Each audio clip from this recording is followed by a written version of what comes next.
how do you cope with women in your ministry in terms of temptations and how do I working cope with them? Yes. Well, That's another question. That's a good question. Well, first of all, I don't know if I would like to use the word cope with ladies. I would rather say, how do I cope with myself? I don't like the fact when men put all the blame on the woman when it comes to temptation.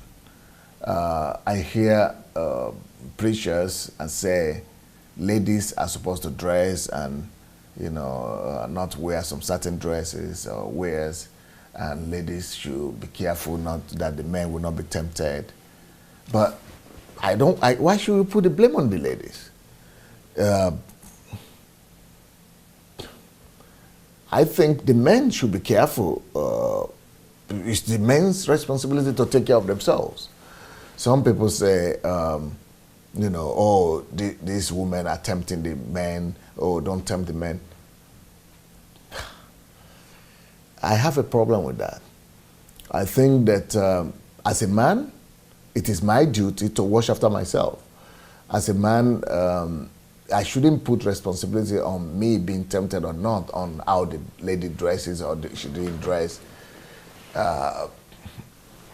If a man is supposed to tell the truth, you will discover that how a lady looks in church is nothing compared to how ladies who are not church members look outside.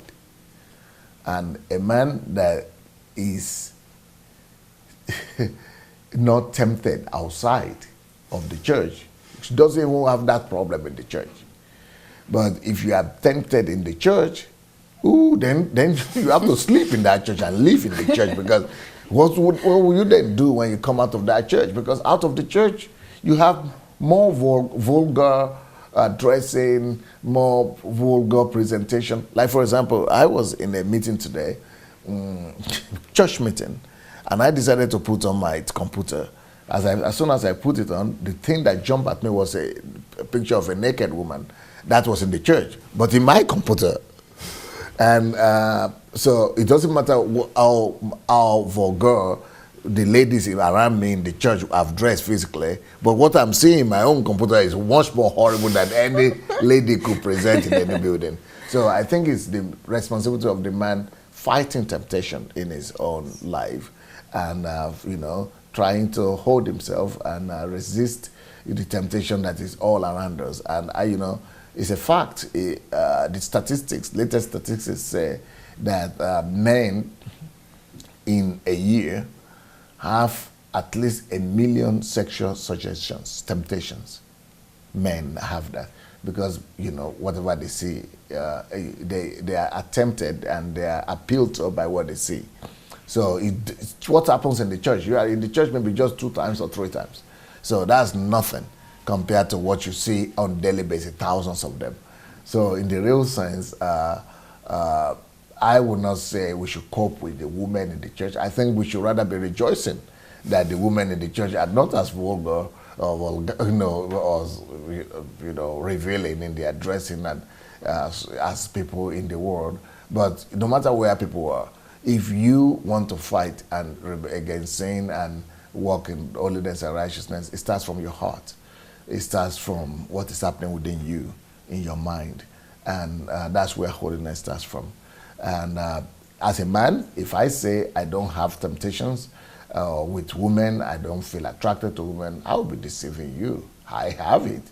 And especially when you have a church as big as ours, we have so many beautiful girls. If you are if you have been to Ukraine or Russia, this part of the world, Eastern Europe, you see you have a lot of beautiful ladies. You have to appreciate it, but you also have to, hold yourself and try your best to, walk in the fear of God. And temptations will always come, and it's impossible for them not to come. But that's where we need the grace of God, to depend on God's grace to help us to keep on holding on to the end. But for those people who have maybe fall into one temptation or the other, sexual sin or the other, just dust your body off and get up and just keep on pursuing God. Because the real or the horrible thing about sin is not the sin itself, but when the inability to resist or to keep on fighting that sin. So if you fall into a sin and you just keep on lying down, keep on living in that sin, that's where the problem is. But if you get up and ask for forgiveness and begin to push forward towards God, to a closer relationship to God, God is a righteous God, and He says that the righteous fall 7 times and they arise. So the fact is that you keep on arising and keep on pursuing after God. That's the world we are living in today. It's a world of real life temptations, and especially sexual temptations. You cannot avoid it anymore. It's everywhere, no matter who you are. But that's why you must keep your heart right and keep your heart pursuing after God.